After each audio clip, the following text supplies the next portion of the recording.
Need to know about John Money, a contemporary of Kinsey. Bruce Reamer was born in Winnipeg, Canada, 22nd of August in 1965. His parents were Mennonites. At 8 months of age, he lost his entire penis in a botched circumcision. It was that irreparable injury that led his parents to take him to see famed expert and sex researcher and renowned Johns Hopkins Hospital physician, John Money. Money convinced them to submit their son to a surgical sex change, and what followed was nothing less than child abuse at the hands of John Money. Like Kinsey, John Money believed that sex between adults and children could be beneficial. He was a proponent of so-called adult-child love and even incest. He also believed that gender was a social construct, and that if you could get a hold of a child young enough, a young man could have surgery done and live a complete and fulfilling life as a young woman. Why was he so interested in this case? Because Bruce Reisman was a twin. For Money, as a researcher, this was a gold mine. He could prove his theory by taking two identical twins. One of them, he gives a sex change and raises as female, and the other one is raised as male. That's exactly what he set out to do. The case was famous worldwide and was hailed as a success.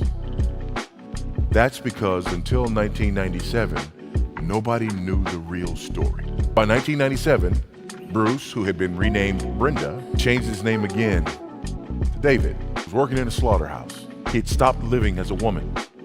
He found out in his adolescence what had happened to him. He thought he was losing his mind because of the way that he felt. He rejected being a girl from the beginning. Kids used to make fun of him because of how much he acted like a boy. Even though he and his family would go down and see Dr. Money on a regular basis. And Money would train him psychologically and work with him psychologically, which, by the way, included him stripping the two brothers naked and making them observe one another's genitalia and pretend to perform sex acts. Eventually, the story broke, and the world was informed that John Money had lied and made up all of his findings. But by then, it was too late.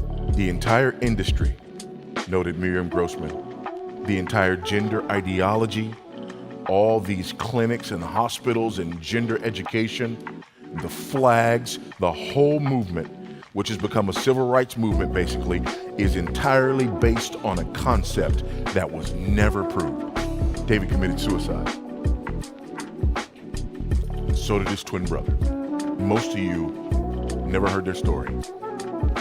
But you have heard John Money's theory over and over and over again. And now, because of John Money's theory, the approach to transgenderism is affirmative care. When a child comes and identifies him or herself as trans, the entire medical industry now says the way to respond to it is to affirm. Why were people so eager to believe Kinsey?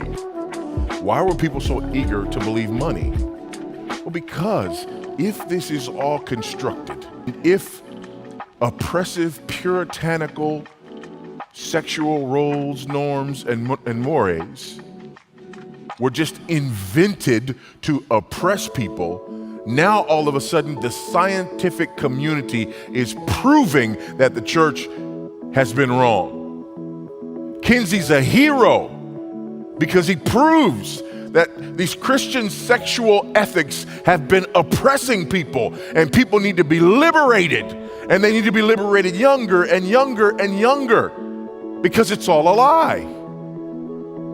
If Money's work is true, then we've proven it. We've proven that the differences, these gender differences between men and women, it's all made up. This lie that Christians believe from Genesis is just that. It's a lie. The reason that is important is because it has worked.